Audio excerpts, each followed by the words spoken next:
자, 우리 한번 옆에 분들하고 인사하시겠습니다. 우리 가정에서 온라인으로 예배하고 있는 우리 성도님들, 우리 가족들과 함께 서로 축복하면서 인사하겠습니다. 우리 함께 힘내십시다. 우리 함께 힘내십시다.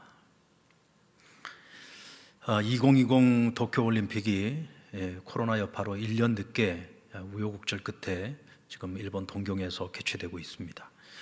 이 오프닝 하는 날부터 우여곡절이 많이 있었어요. 안에서는 오프닝 행사가 있고 또 경기장 밖에서는 반대 시위가 벌어지고 또 올림픽에 대한 세계인들의 관심도 이전만 못한 것이 사실입니다. 이번 올림픽에서는 특별히 선수들의 태도 논란이 굉장한 이슈가 되고 있습니다. 경기에서 패하고도 이긴 상대방 선수를 진심으로 축하해주는 스포츠맨십이 굉장한 박수를 받았고요. 또 이긴 상대방 선수가 손을 내밀어 악수를 청하는데 그걸 뿌리치다가 또 카메라에 클로즈업 돼서 부적절한 태도를 또 문제 삼기도 했습니다. 이번 올림픽에서는 태권도의 종주국인 우리나라 선수들이 메달을 하나도 따지를 못했어요. 그러니까 노메달이라는 그런 수치를 우리가 당하기도 했는데, 또 반면에 우리 선수들이 보여준 스포츠맨십은 세계 언론의 주목을 받기도 했습니다.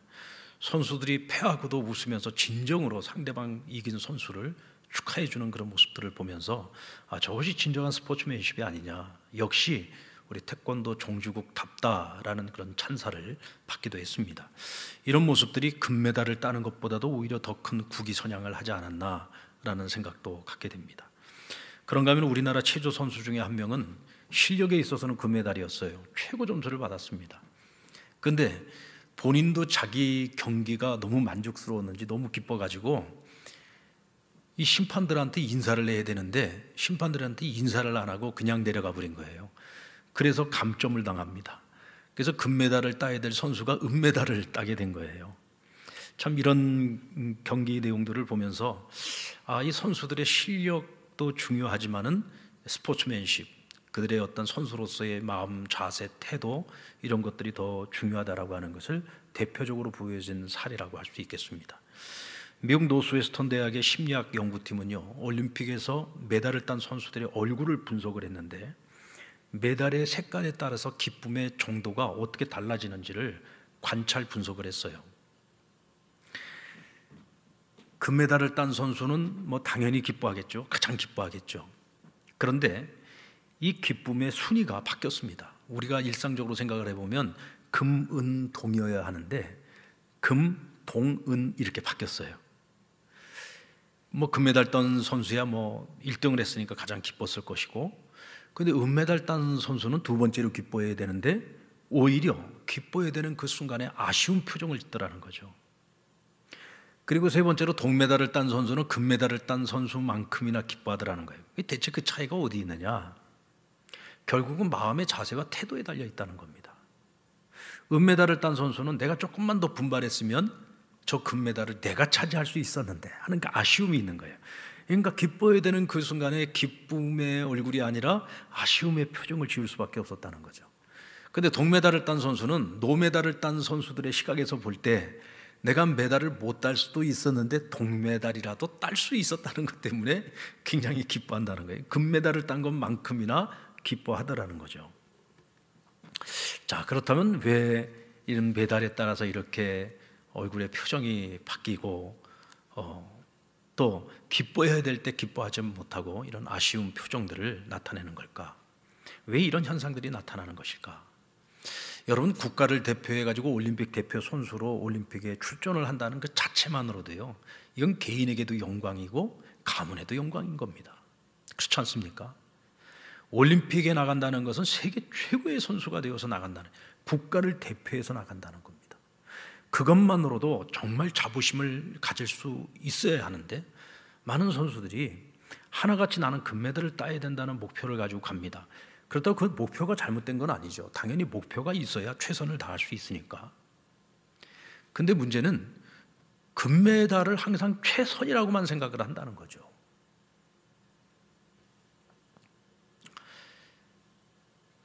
이것이 어떤 우리 선수들에게 강박관념이 되어졌을 때에는 스포츠맨십이 무너지게 되고 선수들이 보여지는, 경기장에서 보여지는 어떤 태도나 자세에 있어서 손가락질을 받게 되는 그런 문제들이 발생하게 되는 겁니다. 어쩌면 이런 태도의 문제는요, 스포츠뿐만이 아니라 우리가 인생을 살아감에 있어서 우리 사회 전반에 최선만이 최상이라고 하는 잘못된 사고방식 때문이 아닐까라는 생각을 갖게 됩니다. 여러분, 경기에서 금메달을 땄다고 해서 그 선수가 자신의 인생을 살아감에 있어서도 금메달을 딴다는 보장은 없습니다. 오히려 은메달, 동메달을 따고, 아니 노베달이라고 할지라도 자신의 인생에 있어서 최선을 다하고 끊임없는 자기 발전을 위해서 노력하는 사람이라면 그 자체가 금메달이요, 오히려 자기 인생에 있어서는 승리자가 될 수 있고 또 최상의 열매를 거둘 수도 있는 겁니다. 오히려 최선보다 차선이 최상이 되는 경우들도 많이 있습니다. 그러므로 우리는 차선에게도 박수를 뜨겁게 보낼 수 있는 건강한 마음을 가져야 되고요, 차선이라고 해서 실망하거나 낙심하지 말고 내게 주어지는 차선의 삶도 우리가 기쁘게 받아들일 수 있어야 됩니다. 그리고 차선을 최상으로 만드는 삶의 자세가 오늘 우리에게 필요하다는 거죠. 자, 오늘 본문의 말씀을 보면 예수님께서 베드로에게 내가 닭 울기 전에 나를 3번 부인할 것이다 라고 예고해 주시는 말씀입니다. 그런데 이 예고의 말씀을 주시기 전에 먼저 예고하신 말씀이 있어요. 31절로 32절 말씀인데 우리 같이 한번 읽어볼까요? 시작. 시몬아 시몬아, 보라 사탄이 너희를 밀가부로 타려고 요구하였으나 내가 너를 위하여 내 믿음이 떨어지지 않기를 기도하였노니 너는 돌이킨 후에 내 형제를 굳게 하라. 자, 이 말씀 앞에서 베드로는 최선의 대답을 했습니다. 예수님의 수제자예요. 그러니까 수제자답게 그는 최선의 대답을 했습니다. 33절에 보면 그가 말하되 주여, 내가 주와 함께 옥에도 갈 수 있고 죽는 데에도 가기를 내가 각오하였나이다.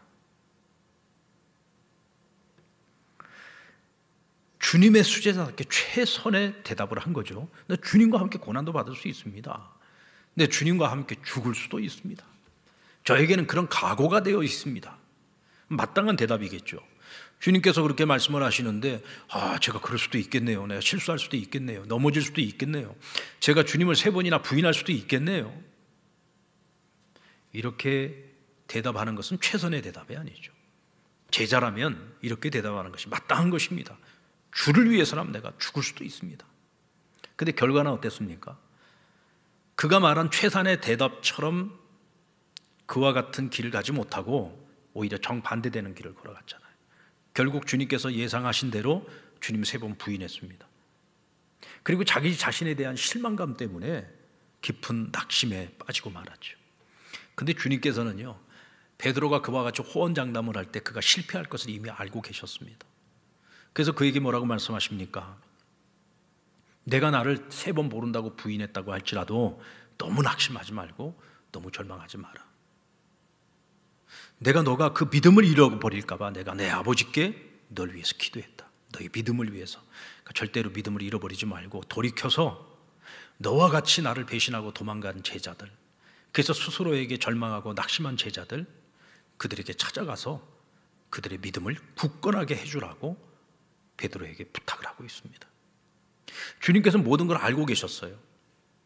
최선의 대답을 했지만 실패할 것을 알고 계셨고, 그러나 주님께서는 실패가 실패로 끝나는 것이 아니라 오히려 그것을 전화위복의 기회로 삼아서 다른 제자들의 믿음도 굳건히 하고 앞으로 너희가 가야 하는 차선의 길, 그 차선을 통해서 내가 최상의 길을 가도록 만들 것인데 너희가 그 길을 준비해야 된다고 말씀을 해주신 겁니다.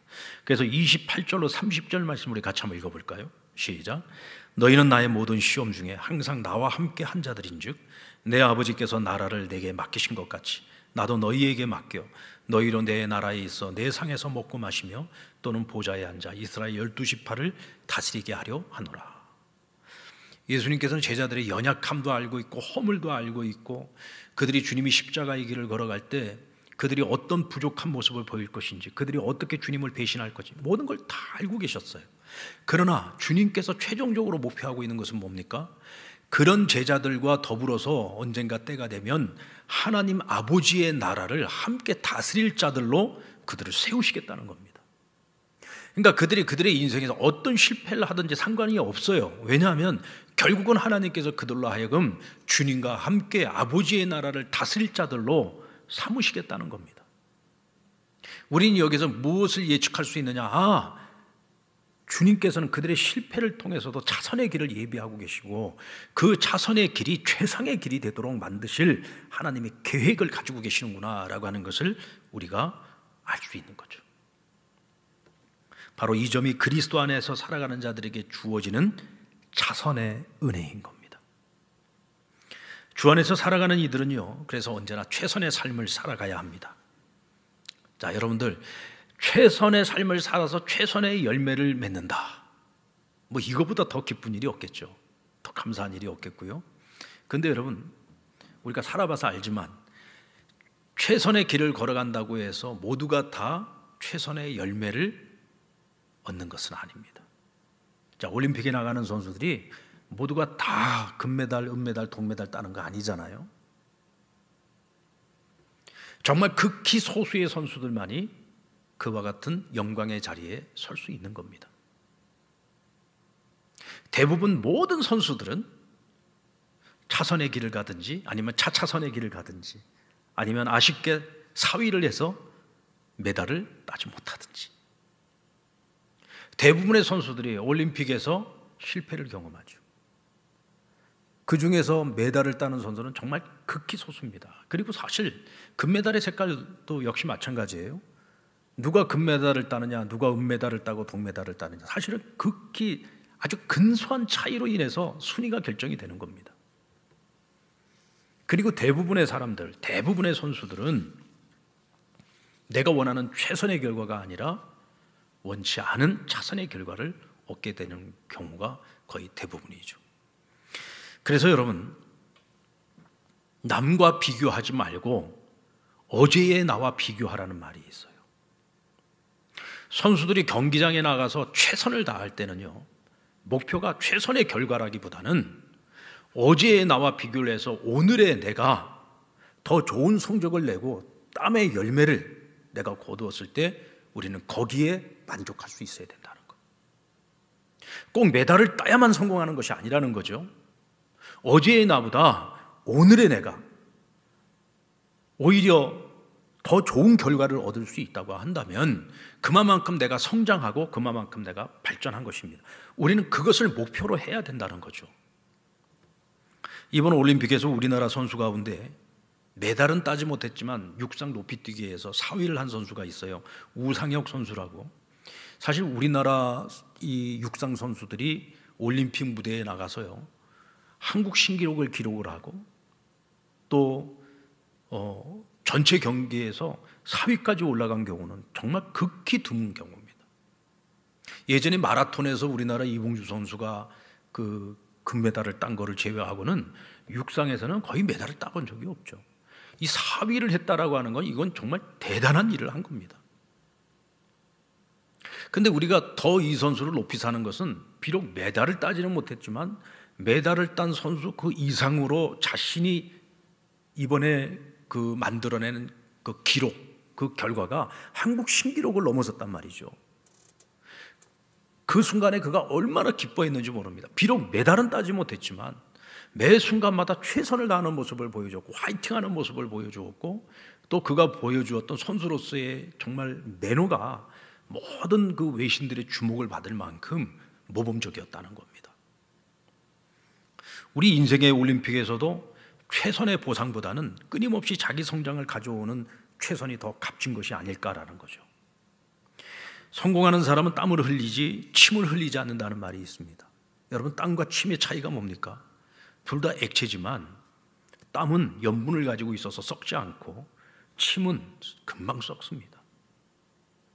성공한 사람을 보면서 그가 성공하기까지의 과정을 보면서 도전을 받고 나도 그 사람처럼 최선의 길을 걸어가야겠다. 끊임없이 노력을 통해서 자기 성장, 자기 발전을 이루어가는 사람은 성공한 사람이라고 할 수 있죠. 그래서 성공하는 사람들은 땀을 흘립니다. 그러나 남의 성공의 결과만을 보면서 그것을 부러워만 하고 시기 질투만 하는 사람은 침을 흘리죠. 부러워만 하는 겁니다. 이런 사람에게는 발전이 없는 거예요. 세상의 이치도 그렇습니다만 특별히 그리스도 안에서 살아가는 사람들은 우리가 최선의 길을 걸어갈 때 최선의 보상보다는 최선의 발전에 더 소중한 의미를 가지고 살아가는 것이 중요하다는 겁니다. 여러분, 후회 없는 최선만이 최상을 만들어갈 수 있다는 사실을 기억하시기 바랍니다. 혹시 우리들 가운데 난 누구보다 열심히 일을 했어요, 정말 열심히 살았습니다, 그런데 내가 원하는 것처럼 최선의 결과를 얻지 못했습니다. 그래서 낙심하고 절망하고 있는 분이 있다고 한다면 저는 오늘 그분들에게 당부하고 싶습니다. 절대로 절망하거나 낙심하지 마십시오. 내가 최선의 보상을 얻지 못하고 차선의 길이 열렸다면 내게 열린 그 차선의 길에서 최선을 다하십시오. 그러면 하나님께서 열어가시는 그 차선의 길 가운데에서 하나님이 예비하신 최상의 결과를 우리가 얻어낼 수 있기 때문입니다. 때로는 믿는 자에게 내가 기대하고 바랬던 최선이 아닌 경우가 굉장히 많이 있어요. 오히려 내가 전혀 생각하지 못했던 차선을 하나님께서 예비하시고 그 차선을 통해서 우리의 남은 인생을 최상의 길로 이끌어 주시는 경우를 훨씬 더 우리가 많이 경험하게 됩니다. 어떤 분들은 그래요. 목사님, 최선을 다했는데 다 소용없더라고요. 이런 말은요, 믿음을 가진 사람이 하는 말이 아니라 믿음이 없는 사람들이 해야 되는 말입니다. 우리가 최선을 다할 때 하나님은 그것을 알고 계시고 그 모든 것을 보고 계십니다. 하나님이 알고 계시고 보고 계시는데 소용이 없다는 말은 말이 안 되는 얘기죠. 하나님께서 그 모든 것을 보고 계시기에 최선보다 더 나은 차선을 우리에게 허락하시고 그 차선의 길에서 가장 좋은 결과를 가져오도록 만드십니다. 하나님께서 예비하신 차선 속에 최상의 길이 숨어 있다는 거죠. 주님 잡히시던 날 밤에 다른 제자들은 주님을 버리고 다 도망쳤습니다. 베드로는 주님을 3번 부인했습니다. 한마디로 말해서 다 실패의 밤이었던 거죠. 근데 여러분, 제자들만 실패했습니까? 예수님도 실패하셨어요. 3년 동안이나 제자들을 양육시켰는데도 그 제자들이 다 주님 배신하지 않았습니까? 그러니까 주님도 실패하신 거고 제자들도 실패한 겁니다. 하지만 주님께서는 이 모든 일들을 알고 계셨고 예측하셨고 오히려 이 일을 통해서 차선을 준비하셨습니다. 그래서 베드로에게는 내가 3번 나를 부인할 것이다 라고 말씀하시면서 절대로 실망하거나 낙심하지 말고 믿음을 잃지 말아라. 그리고 다른 제자들을 위로하고 격려해서 그들의 믿음을 굳세게 만들라고 경고, 사명을 맡겨주시고 당부해 주신 겁니다. 다른 한편으로 생각을 해보면 만약 베드로가 자신이 말했던 최선처럼 주님과 함께 고난당하고 주님과 함께 십자가에 매달려서 죽음을 맞이했다면, 다른 제자들도 다 함께 십자가에 매달려 죽었다면 대체 복음은 누가 전했겠습니까? 결국은 고난의 십자가를 지고 결국 인류 대속의 죽음을 맞이해야 되는 것은 주님의 몫이었던 거예요. 그리고 제자들의 몫은 그리스도께서 십자가에서 이루신 복음을 온 세상 땅끝까지 나아가서 전파하는 것이 그들의 사명이었던 겁니다. 그러니까 베드로의 입장에서나 다른 제자들의 입장에서 보면 자신들은 최선을 다하지 못한 거죠. 실패했다고 생각을 했습니다.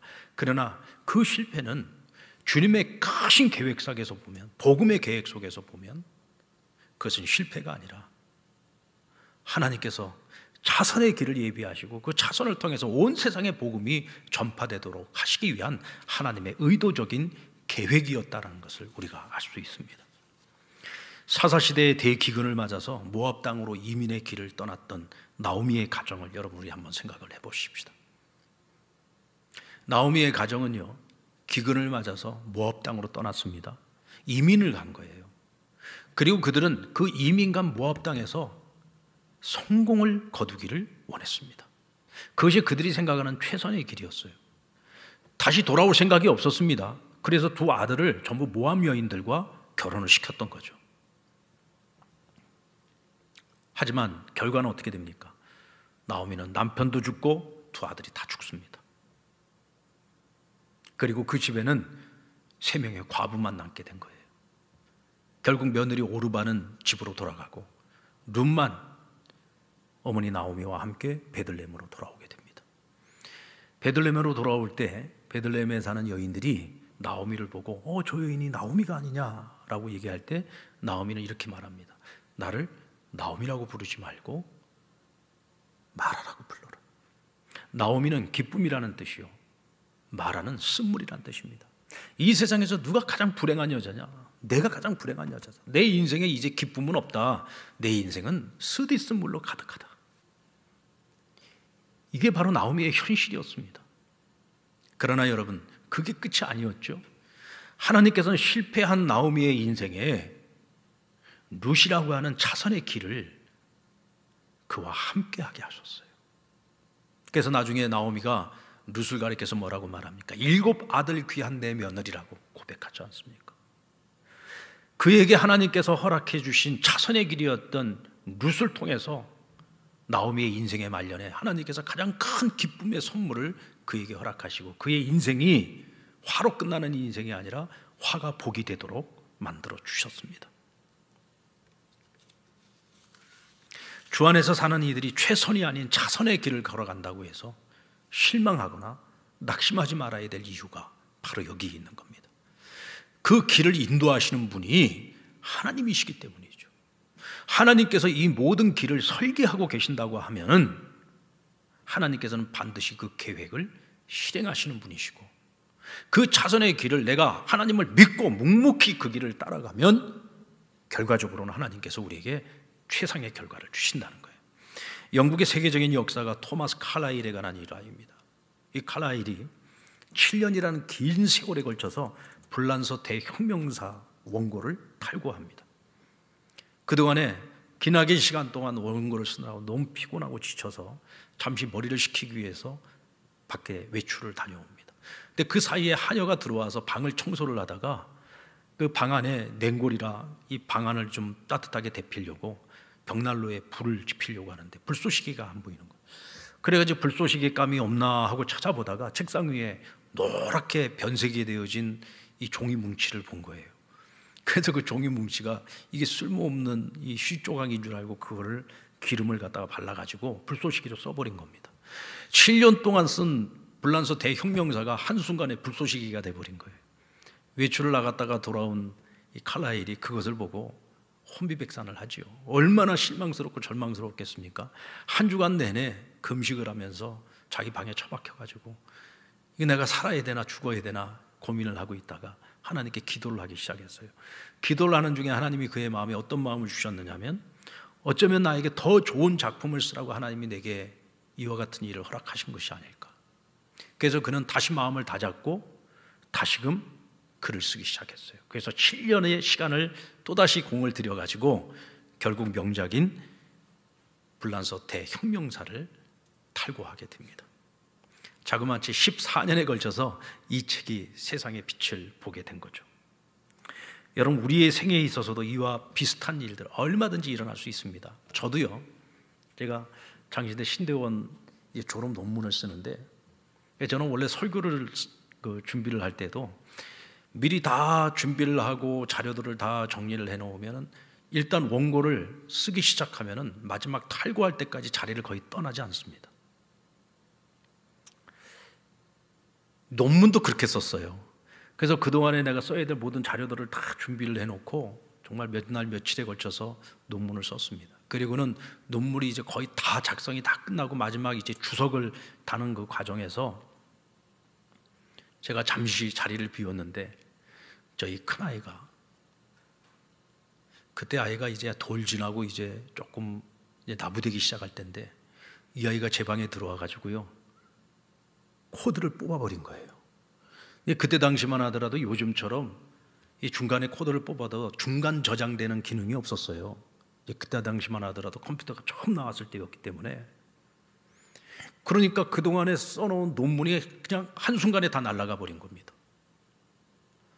제가 제 아들을 원망한다고 해서 논문이 살아나는 거 아니잖아요. 여러분이 인생을 살아가다 보면요 이런 경우들이 있습니다. 그동안에 내가 최선을 다해서 그렇게 노력을 해서 이제 최종적인 결과만 앞두고 있는데 내가 생각했던 것과 전혀 예기치 못했던 불행이 찾아오기도 하고 실패가 찾아오기도 하는 거예요. 누구보다 열심히 사업을 했는데 그 사업의 실패를 경험하게 될 때도 있고, 누구보다 열심히 시험을 준비했는데 그 시험에서 실패하는 경우들도 있죠. 정말 자녀들을 위해서 뭔가 희망과 꿈을 가지고 소망을 가지고 열심히 뒷바라지하면서 공부를 시켰는데 내가 생각했던 것과는 전혀 다른 방향으로 나아가서 실망스럽고 절망스러울 때도 있을 겁니다. 내가 되고자 하는 어떤 목표를 가지고 열심히 노력을 했는데 그 길로 가려고 아무리 애를 쓰고 노력을 해도 그 길은 계속 막히고 자꾸 차선의 길만 열리는 경우들도 있어서 실망스럽고 낙심이 찾아올 때도 있죠.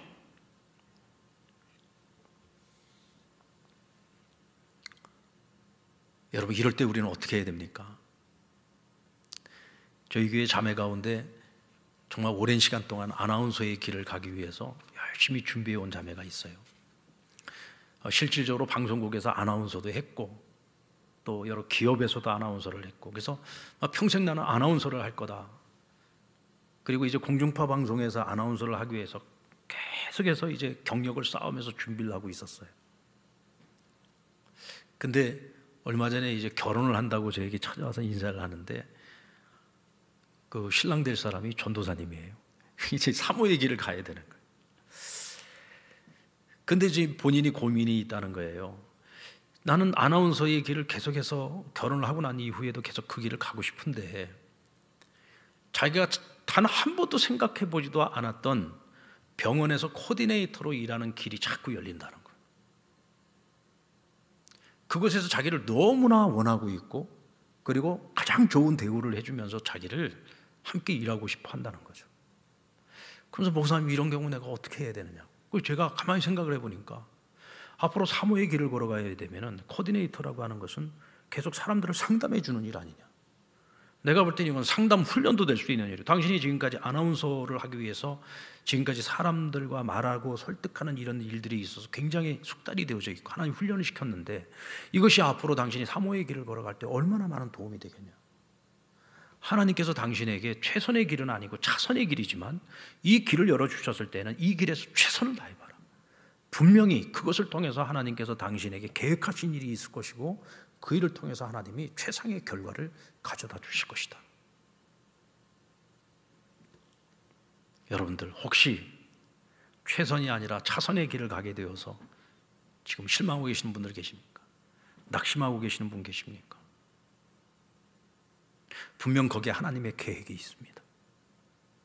그것이 하나님께서 나를 위해서 세워놓으신 차선의 계획이라면 분명 거기에는 최상의 결과가 기다리고 있다는 것을 믿으시고 하나님을 믿고 주를 의지하면서 한번 끝까지 주님과 그 길을 따라가 보시기 바랍니다. 그리고 차선의 길에서 최상을 경험한 사람들은요, 절대로 혼자만을 위해서 살아가지 않습니다. 타인을 위한 삶을 살아가게 만드십니다. 베드로에게도 주님은 내가 돌이킨 후에 주의 제자들을 찾아가서 그들을 견고하게 만들라, 굳세게 하라고 당부하고 있습니다. 내가 내 믿음을 회복했을 때 너 자신만을 위해서 그것으로 끝내지 말고 다른 제자들을 가서 굳세게 하라는 거죠. 타인을 위한 삶을 살라는 거예요. 다른 모든 제자들에게도 땅끝까지 이르러 내 복음을 전하고 나의 증인이 되라고 당부하셨습니다.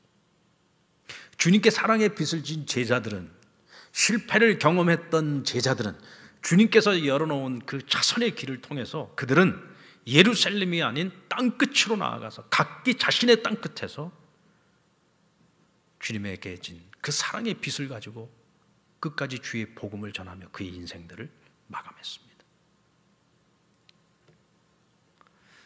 여러분들, 조선시대 말기 순조 1년에 신유박해 때죠.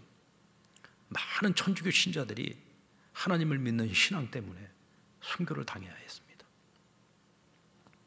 이때 정약용의 가문도 하나님을 믿는 그 믿음 때문에 아주 멸문죄화를 당하게 되는데 그때 정약종은 순교를 당하고 정약전과 정약용은 유배를 떠나게 됩니다. 그 중에 전약전의 이야기를 소설로 쓴 책이 흑산이라고 하는 소설인데요, 이 소설을 바탕으로 해서 얼마 전에 이준익 감독이 자산오보라고 하는 영화를 만들었습니다. 이 소설 흑산의 시작을 보면은 정약전이 흑산도로 유배를 떠나는 장면으로 시작이 됩니다. 사실 정약전은요, 대단한 믿음의 소유자였기 때문에 정말 영광스럽게 순교당하기를 원했습니다. 그가 생각했던 최선, 믿음의 길에서 최선의 길은 순교라고 생각을 했어요. 근데 그는 순교의 길이 아니라 유배의 길을 떠나게 된 겁니다.